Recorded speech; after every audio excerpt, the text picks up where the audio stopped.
Hi everyone, myself Bhavna, welcome to Sunny coaching classes. आज हम मिल रहे हैं न्यू वीडियो के साथ। ये वीडियो का हमारा टाइटल है ICAR AIEEA UG 2023। तो ICAR के बारे में ये पूरी डिटेल्ड वीडियो है। आपकी क्या एज लिमिट होनी चाहिए अगर आप इसमें अप्लाई करना चाहते हैं, एलिजिबिलिटी क्या है इसमें अप्लाई करने की, और कौन कौन से कोर्सेज आ जाते हैं, फिर उनकी फर्दर एलिजिबिलिटी, उसमें कौन कौन से कोर्सेज ऑफर होते हैं और मींस किस किस स्ट्रीम में वो आता है, तो वो पूरा आपको बताएंगे। इसके साथ साथ हम इस वीडियो में देखेंगे कि जो 2023 है मींस दिस ईयर, इसके जो फॉर्म्स हैं वो कब आएंगे, एप्लीकेशन कब शुरू होगा और इसका जो हमारे एग्जामिनेशन शेड्यूल है वो क्या है। वो ऑलरेडी हमारे पास आ चुका है, तो इस वीडियो में आपको वो भी बताएंगे कि कब अप्लाई करना है, कब पेपर होंगे, कैसे कैसे एलिजिबिलिटी है। तो पूरा डिटेल्ड वीडियो है जिससे आपके काफ़ी जो डाउट्स हैं ICAR के बारे में वो सॉल्व हो जाएंगे। तो स्टार्ट करते हैं वीडियो, लेट्स स्टार्ट।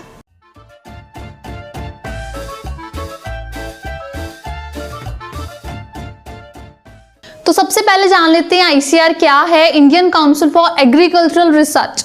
इसका मीनिंग क्या है, मीन्स अगर आप पूरे इंडिया में किसी भी कॉलेज में अपनी एग्रीकल्चर कोर्स में एडमिशन लेना चाहते हैं, मीन्स बहुत सारी यूनिवर्सिटीज़ आ जाती हैं जो ICAR के अंडर हैं। मीन्स अगर आप किसी दूसरे, जैसे फॉर एग्जांपल आप पंजाब रेजिडेंट हैं बट आप किसी दूसरे स्टेट में जाके, जैसे कोई हरियाणा है, हिसार है, हिमाचल है, कोई भी है, आप किसी दूसरे स्टेट में जाके वहाँ की यूनिवर्सिटी से जैसे एग्रीकल्चर का कोई कोर्स करना चाहते हो तो फिर आप ICAR के थ्रू एडमिशन लेके जाओगे। ICAR अपना एक एंट्रेंस टेस्ट कंडक्ट करती है। ये UG लेवल पे भी लिया जाता है, PG लेवल पे भी लिया जाता है। मींस अगर आप आफ्टर 12th देना चाहते हैं फॉर अंडर ग्रेजुएट प्रोग्राम्स तो आप ICAR UG में जाओगे।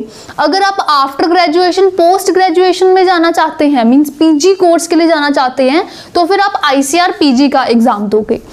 तो उसकी हमारे पास जो फॉर्म्स हैं वो आ चुके हैं। मींस फॉर्म्स का मतलब है कि उन्होंने जो आपका 2023 में एग्ज़ाम लेना है उसकी उन्होंने डेट ऑलरेडी बता दी है। तो वो 26 to 29 अप्रैल में लिया जाएगा। तो बहुत कम टाइम है हमारा, ये फरवरी चल रहा है, आपके पास बस मार्च का टाइम है, अप्रैल का टाइम है, तो ये आपके पास थोड़ा सा टाइम है। मींस मार्च अप्रैल पूरा और ये मतलब लगभग आपके पास 2.5 महीने हैं, 2.5 मंथ के अप्रॉक्सीमेटली टाइम है जिसमें आपने सारी प्रेपरेशन जो है वो करनी है। इसमें आपको +1 एंड +2 जो है वो दोनों में से पोर्शन पूछा जाता है अगर हम ICAR UG की बात करें तो और इसके जो एप्लीकेशन फॉर्म्स हैं, जब आपने इसमें अप्लाई करना है वो ऑनलाइन अप्लाई करोगे आप, और जो आपके वो एप्लीकेशन फॉर्म्स हैं वो फर्स्ट वीक ऑफ मार्च में ओपन हो जाएंगे। तो ध्यान से नोट करके रखिए कि अभी फेब चल रहा है, जैसे ये खत्म होएगा मार्च का फर्स्ट वीक आएगा, उसमें ICAR के जो एप्लीकेशन फॉर्म्स हैं वो ऑनलाइन फिल होने स्टार्ट हो जाएंगे और जो आपका इसका एग्ज़ाम है वो अप्रैल के एंड 26 to 29 अप्रैल 2023 में कंडक्ट किया जाएगा। तो ये ऑफिशियल नोटिफिकेशन आ चुका है। ये इस वजह से मैं वीडियो के स्टार्टिंग में बता रही हूँ ताकि आपको पूरा प्लान पता चल जाए कि आपने किस अकॉर्डिंग अपनी स्ट्रेटजी जो है वो रखनी है।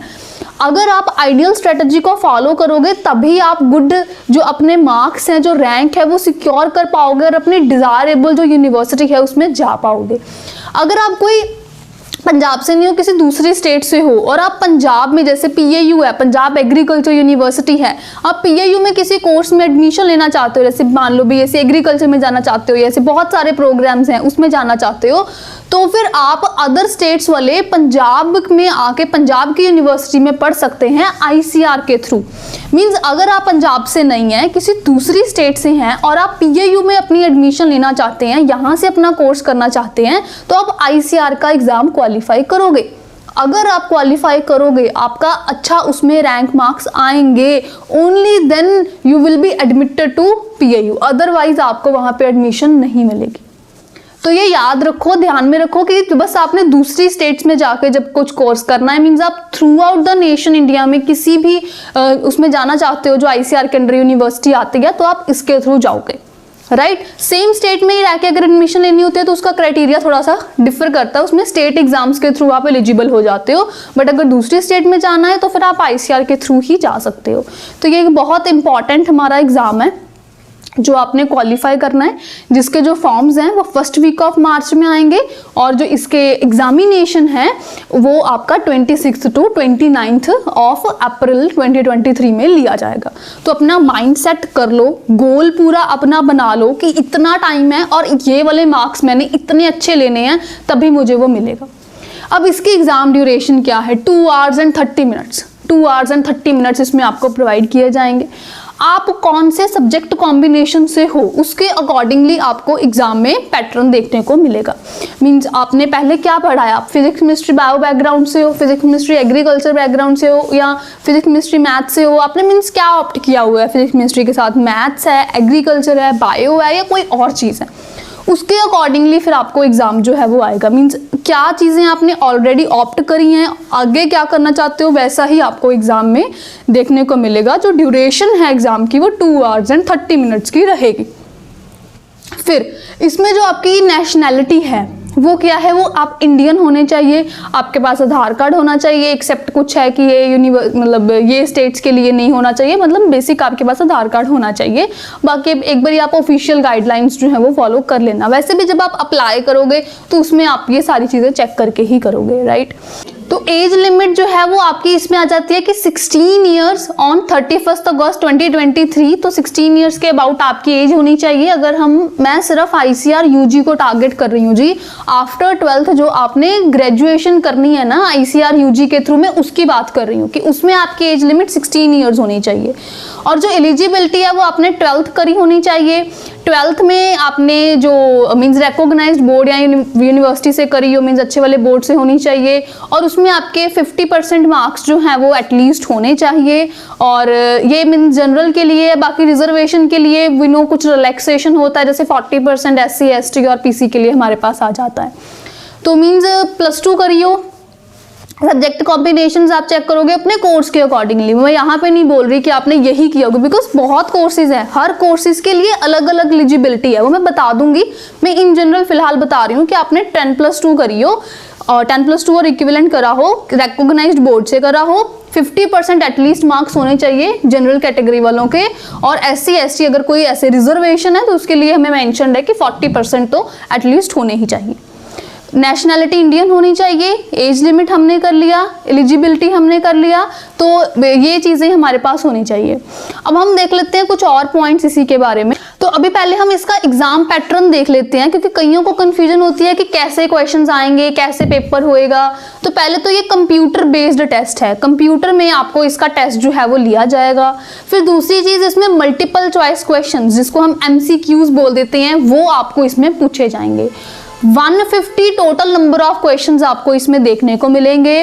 वो आप जो सब्जेक्ट ऑप्ट करोगे उसी के अकॉर्डिंगली वो आएंगे। मीन्स आप जिस बैकग्राउंड से हो, PCB है, PCM है और एनी अदर, उसी के अकॉर्डिंग आपको आएंगे। कितने आने हैं टोटल? 150 क्वेश्चंस आने हैं और इसके जो मार्क्स हैं वो टोटल वो 600 मार्क्स बनेंगे। मीन्स एक क्वेश्चन अगर आपका ठीक होता है तो उसमें आपको 4 मार्क्स जो है वो दिए जाएंगे, और एक क्वेश्चन गलत हो जाता है तो 1 मार्क आपका डिडक्ट कर लिया जाएगा। तो 1/4 नेगेटिव मार्किंग है। 150 क्वेश्चंस आने हैं, हर एक ठीक क्वेश्चन के 4 नंबर मिलने हैं। एक क्वेश्चन गलत होएगा, 1 मार्क डिडक्ट कर लिया जाएगा। नेगेटिव मार्किंग है एग्जाम में, सही से सोच के टिक करना है। कंप्यूटर बेस्ड टेस्ट है तो कंप्यूटर पे आपको सेटअप पे सारे क्वेश्चन शो होंगे, आप टिक करते जाओगे, नेक्स्ट में जाके एंड में सारा सबमिट कर दोगे। और ये आपने ध्यान से करना है। कंप्यूटर में ये होता है बच्चों को कई बारी कि हमने जैसे फर्स्ट क्वेश्चन का मुझे बी ठीक लगा, मैंने बी टिक कर दिया, मैं सेकंड क्वेश्चन पे मूव कर गई, थर्ड पे करके मैंने मान लो 50 क्वेश्चंस कर लिए। फिर मुझे लगा कि भाई सेकंड क्वेश्चन का बी नहीं सी आना चाहिए, मैंने फिर जाके वो कर लिया, ठीक कर लिया। बट ये चीज़ ठीक है कि हाँ हमें है कि हम ऐसे चेंज कर लेते हैं, बट हमें ऐसा करना नहीं चाहिए। देखो जो भी आंसर आपको फर्स्ट टाइम माइंड में आता है ना वो जनरली ठीक ही होता है, बहुत चांसेस हैं कि आपका वो आंसर ठीक है।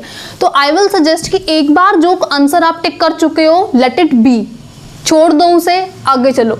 वापस आके रिपीट में चीज़ें देख के चेंज करके कुछ खास आप हासिल नहीं कर लोगे। एक बारी जो चीज़ कर लिया है, बहुत ब्राइट चांसेस हैं कि जो आपने सोचा है, जो आपके दिमाग ने एक बारी आंसर बताया है वो ठीक है। हाँ कभी कभार होता है कि हमें कोई मिस्टेक हो गई, हमने ठीक कर लिया, बट वो बहुत कम चांसेस हैं। अपने आप पे कॉन्फिडेंस रखो। एग्जाम के टाइम पे घबराहट जरूर होती है, सबको होती है, बट उसको ओवरकम करो with your confidence, self confidence build करो, और जो आपने एक बार टिक कर लिया बस वो ठीक है। 150 क्वेश्चंस आने हैं, 2 आवर्स 30 मिनट्स आपको मिलने हैं, 1/4 नेगेटिव मार्किंग है, एक ठीक क्वेश्चन के 4 नंबर मिलेंगे, और कोई गलत कर लिया तो 1 नंबर कट भी जाएगा। नेगेटिव मार्किंग है, सोच के टिक करना है, मैं बार बार बोल रही हूँ, बिकॉज नहीं तो बच्चों को क्या होता है कि भाई मल्टीपल चॉइस क्वेश्चंस हैं, कोई नहीं कर दो टिक, दिख ही जाएगा जो होएगा वो दिख ही जाएगा जी, आपको ले डूबेगा। मैं मतलब डरा नहीं रही, बट ये सच चीज़ है, सही है ये। नेगेटिव मार्किंग में ना, मतलब मान लो आपके कुछ क्वेश्चंस आपने पढ़ के गए थे, आपने ठीक थे आपके, आपने अब क्या किया, वो गलत करने लग गए, जो मान लो आपके ठीक ठीक करके कोई 80 क्वेश्चन ठीक हुए भी थे, आपको 80 मार्क्स मान लो सिक्योर आपने किए भी थे, पर वो अब आप नेगेटिव करते गए वो सारा कट कटा के एकदम 0 पे भी आ सकती है चीज़। कहाँ आप यहाँ पहुंचे थे ग्राफ में, फिर आप डिक्लाइन करके 0 पे चले गए। तो ये चीज़ मत रखो, आगे आगे जाओ और कर्व अपनी आगे आगे बढ़ाओ, मीन्स के जो ग्रोथ है वो आगे आगे लेके जाओ। कहने का मतलब सिर्फ इतना है कि जो क्वेश्चन एक बार ही कर लिया वो ठीक है। अब ये आपको कॉन्फिडेंस कैसे आएगा, जब आप मल्टीपल प्रैक्टिस करोगे। इसका जो कौन से कोर्स वाइज क्या पैटर्न है वो मैं थोड़ा सा आगे बताती हूँ। बीच में थोड़ा सा मैं आपको बता दूं कि हमारे पास सनी कोचिंग क्लासेस में स्पेशल बैचेस अवेलेबल हैं फॉर ICAR UG प्रोग्राम्स, और इसमें आपको डिफरेंट कोर्सेज के अकॉर्डिंगली डिफरेंटली प्रिपेयर करवाया जाता है। ICAR एक नेशनल लेवल का टेस्ट है, कंपटीशन डेफिनेटली इसमें रहेगा। इसके जो क्वेश्चंस का लेवल है वो अदर एग्जाम से काफ़ी वेरी भी करता है। अच्छा, ये पेपर में आपको इंग्लिश एंड हिंदी दोनों मीडियम में आपको ये पेपर आता है, और आपने बाइलिंगुअल मीन्स इंग्लिश हिंदी आप जो भी ऑप्ट करना चाहो आप कर सकते हो। मैं कह रही थी कि सनी कोचिंग क्लासेस में हमारे पास स्पेशल बैचेज हैं जिसमें आपको आपके एग्जाम के अकॉर्डिंगली प्रॉपर प्रेपरेशन करवाई जाती है। हमारे पास हमने क्या किया, एक पोर्टल डिज़ाइन किया है जिसको हम बोलते हैं SEC पोर्टल, बहुत काम की चीज़ है वो।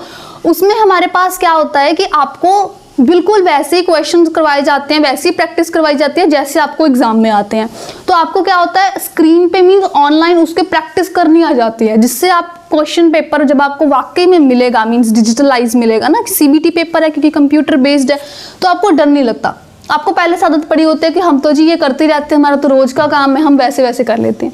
हमारे पास दोनों online and offline batches available हैं। अगर आप नहीं भी आ सकते हमारे पास, हमारा पंजाब लुधियाना में सेंटर है, नहीं भी आ सकते, डू नॉट वरी, अपने घर पे रहो, अपनी जगह पे रहो, और ऑनलाइन कोर्स आप सिंपली ज्वाइन कर लो।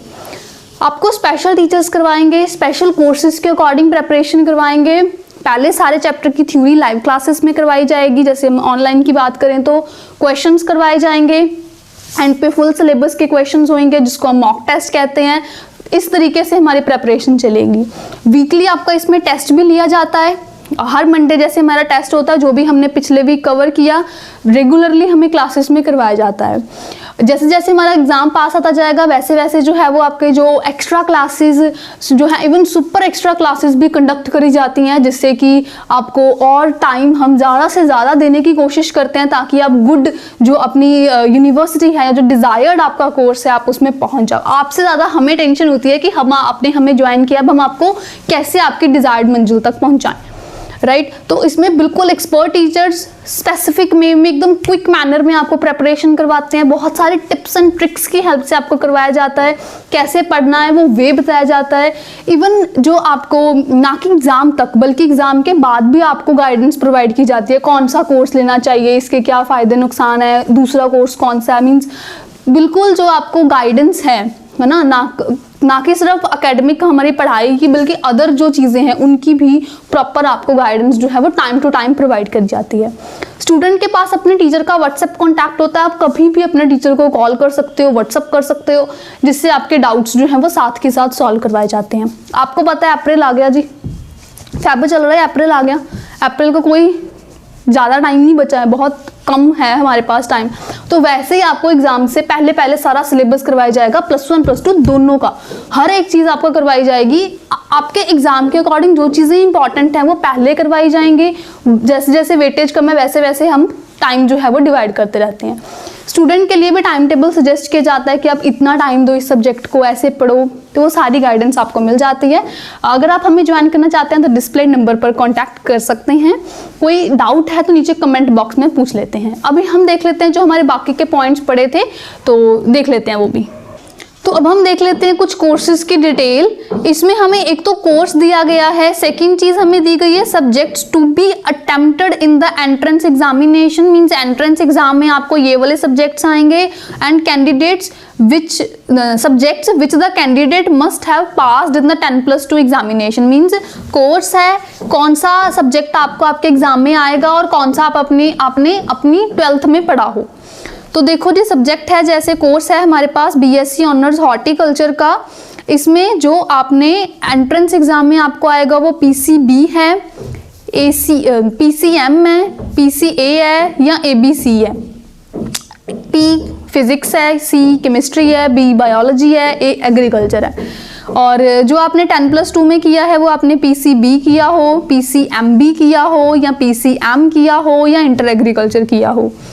अगर आप बीटेक एग्रीकल्चरल इंजीनियरिंग में जाना चाहते हैं तो फिर आपने पीसीएम जो है वो आपको एग्जाम में आएगा, आपने पीसीएम या पीसीएमबी पढ़ा है तब भी आप इसमें एलिजिबल हैं। अगर आप बीटेक फूड टेक्नोलॉजी में जाना चाहते हैं तो जो आपको एंट्रेंस एग्जाम में आएगा वो पीसीएम ही आएगा और आपने पीसीएम या पीसीएमबी पढ़ा है तब भी एलिजिबल हैं। बीएससी ऑनर्स फॉरेस्ट्री में जाना चाहते हैं तो आपने पीसीबी, पीसीए या एबीसी आपको आएगा एग्जाम में, और आपने पीसीबी, पीसीएमबी या इंटर एग्रीकल्चर जो है वो किया हो सकता है। अगर आप बीएससी ऑनर्स एग्रीकल्चर में जाना चाहते हैं जिसकी ज़्यादातर डिमांड होती है तो आपको एग्जाम में पीसीबी आएगा या पीसीएम आएगा या पीसीए आएगा या एबीसी आएगा, डिपेंडिंग अपॉन आपने पहले क्या ऑप्ट किया है। मीन्स अगर आप फिजिक्स केमिस्ट्री बायो बैकग्राउंड से हो तो आपका वो आएगा, फिजिक्स केमिस्ट्री मैथ्स बैकग्राउंड से हो तो वो आएगा, तो ऐसी चीज़ें हैं। और आपने पढ़ा क्या हो, पीसीबी पढ़ा हो या पीसीएमबी पढ़ा हो या पीसीएम पढ़ा है या इंटर एग्रीकल्चर किया है, then you are eligible for BSc honours agriculture under ICR UG के लिए है ये सब। ऐसे ही बीएससी ऑनर्स कम्युनिटी साइंस में अगर जाना है तो आपको एग्जाम में पीसीबी या पीसीएम आएगा। आपने अगर पीसीबी, पीसीएमबी या पीसीएम किया है आप तब भी एलिजिबल हैं। अगर आप कोर्स करना चाहते हैं फूड न्यूट्रिशन एंड डाइटेटिक्स का तो आपको एग्जाम में पीसीबी या पीसीएम आएगा, और आपने पीसीबी या पीसीएमबी या पीसीएम किया है देन यू आर एलिजिबल। अगर आप बीएफएससी में जाना चाहते हैं तो आपने पीसीबी या पीसीए या एबीसी आपको आएगा एग्जाम में, और आपने पीसीबी या पीसीएमबी या इंटर एग्रीकल्चर किया हो। बीएससी ऑनर्स सेरीकल्चर में जाना चाहते हैं तो आपको एग्जाम में पीसीबी या पीसीएम आएगा, और आप चाहे पीसीबी बैकग्राउंड से हैं, चाहे पीसीएम से हैं, चाहे पीसीएमबी से हैं, आप एलिजिबल हैं। बीटेक डेयरी टेक्नोलॉजी के लिए आपको एग्जाम में पीसीएम आएगा, आपने पीसीबीएम या पीसीएमबी किया हो सकता है। बीटेक बायोटेक्नोलॉजी में अगर आप जाना चाहते हैं तो आपने पीसीएम या पीसीबी आपको आएगा एग्जाम में, और आपने पीसीएम, पीसीबी या पीसीएमबी जो है वो किया है तो आप कर सकते हैं। ये आपका आईसीआर एआईईए यूजी के लिए हमारे पास आ जाता है, ठीक है। तो ये चीज़ें हमारे पास हैं, ये एलिजिबिलिटी है पर्टिकुलर कोर्स के अकॉर्डिंग। ये वाले कोर्स में आपने ये वाली चीज़ जो है वो करी हो तो फिर आप इसके लिए एलिजिबल हैं। आई होप जो आपका डाउट था वो क्लियर हो गया कि मैंने ये पढ़ा है तो मुझे एग्जाम में क्या आएगा। पी कह देते हैं फिजिक्स को, सी केमिस्ट्री को, बी बायो को, एम मैथ्स को, ए एग्रीकल्चर को। तो physics, chemistry, maths, bio, agriculture, यही अलग अलग कॉम्बिनेशंस हैं। जो भी आपने किया है उसके अकॉर्डिंग आपको एग्जाम में आएगा, फिर आप वो वाले कोर्स में जा सकते हैं। तो अब अपना वाला कोर्स जो है वो इसमें चेक कर लीजिए। अभी हम कुछ और पॉइंट्स इसमें देख लेते हैं। तो अभी हम पहले फीस देख लेते हैं, जब आपने इसमें अप्लाई करना है तो कितनी फीस है। तो फीस हमें यूजी प्रोग्राम्स के लिए जो दी है, ऑल अदर कैटेगरीज के लिए है जी 750 रुपीज़, और एससी या एसटी या पीडब्ल्यूडी ट्रांसजेंडर्स के लिए है 375, और पीजी कोर्सेज के लिए ऑल अदर कैटेगरीज के लिए है 1100 फीस है, और एससी या एसटी या पीडब्ल्यूडी ट्रांसजेंडर्स के लिए है 550। तो ये चीज़ आप यहाँ से चेक कर सकते हैं। तो अभी हम एक जनरलाइज्ड प्रोसीजर देख लेते हैं कि क्या रहेगा। सबसे पहले तो आप इसमें अप्लाई करोगे, जो एप्लीकेशन फॉर्म्स जैसे मैंने बताए आएंगे है ना, फिर वो अप्लाई करने के बाद आप अपनी प्रेपरेशन शुरू कर दोगे। फिर आप इनकी ऑफिशियल साइट के कांटेक्ट में रहोगे, वहाँ से आप अपना एडमिट कार्ड डाउनलोड करोगे। एडमिट कार्ड ये कभी भी किसी को पर्सनली नहीं सेंड करते होते, आपने एडमिशन लेनी है, आपने ख्याल रखना है, आप खुद रिस्पॉन्सिबल होने चाहिए, आपने खुद डाउनलोड करना है एडमिट कार्ड। फिर उस पर जो प्रिकॉशंस लिखी हैं कि ये करना है वो करना है, वो आपने फॉलो करनी है एग्जामिनेशन में अपनी एंट्री के लिए। जो भी उन्होंने कहा है साथ लेके जाना है वो आप लेके जाओगे। जो भी डिसाइडेड डेट है उसमें आपका एग्ज़ाम हो जाएगा। एग्ज़ाम होने के बाद आपको रिज़ल्ट जो है वो दिया जाएगा, आप अपना रिज़ल्ट डाउनलोड करोगे, फिर उसके बाद आपकी काउंसलिंग जो है वो शुरू हो जाएंगी। अलग अलग यूनिवर्सिटीज़ में, कॉलेजेस में आती जाएंगी डेट्स, आप उसमें अप्लाई करते जाओगे और अपनी जो भी आपका डेट एंड डे है काउंसलिंग का उस पर्टिकुलर कॉलेज में जिसमें आप जाना चाहते हो या यूनिवर्सिटी में, आप वहाँ पे अपने डॉक्यूमेंट्स लेके जाओगे, फीस लेके जाओगे, अपनी एडमिशन करवाओगे। बस फिर उसके बाद वो कॉलेज या यूनिवर्सिटी वाले आपको बताते जाएंगे कि यहाँ से हमारी क्लासेस हैं, ये प्लान है, फिर आप उसमें हो जाओगे। कॉन्ग्रेचुलेशंस, आपकी एडमिशन हो चुकी है। अब थोड़ा सा प्रैक्टिकल होके अपने प्रेपरेशन शुरू कर दो, बहुत कम टाइम है, क्विक रिवीजन की ज़रूरत है, सब कुछ सही तरीके से करना है, प्रैक्टिस जरूर करनी है, सिर्फ थ्योरी पढ़ के काम नहीं चलेगा, क्वेश्चंस करने हैं। एग्जाम पैटर्न में ऑलरेडी बता चुकी हूँ, तो उसको माइंड में रखो और जो इम्पॉर्टेंट चीज़ें हैं उसी के अकॉर्डिंग करो। वैसे तो आप प्रेपरेशन के लिए थोड़ी स्ट्रैटेजी बना सकते हो कि आप थोड़ा देख लो कि ये वाली चीज़ें इंपॉर्टेंट है या इसमें से क्वेश्चन ज़्यादा आते हैं, बट फिलहाल आई डोंट थिंक कि आपके पास इतना टाइम है कि आप एनालिसिस करके बैठो। डोंट वरी, हमने ऑलरेडी आपके लिए किया हुआ है। आप हमें डिस्प्लेड नंबर पर कॉन्टैक्ट कर लीजिए। आपकी क्लासेस में आपको उसी प्लान में करवाया जाएगा। जो इंपॉर्टेंट चीज़ें हैं वो पहले, जो लेस इंपॉर्टेंट है वो बाद में, बहुत सारे टिप्स एंड ट्रिक्स के साथ, ना कि एग्जाम तक, एग्जाम के बाद एडमिशन तक आपको गाइडेंस जो है वो प्रोवाइड करवाई जाएगी। हमारा एक्सपीरियंस वी नो बहुत अच्छा रहने वाला है। डिस्प्ले नंबर पर अभी कांटेक्ट करो। कोई डाउट रह गया है कमेंट बॉक्स में पूछ लीजिए। इस वीडियो को शेयर करना मत भूलिएगा, इस वीडियो को लाइक एंड सब्सक्राइब करना मत भूलिएगा। Thank you for watching the video. All the best for your exam. Good luck, see you in the class.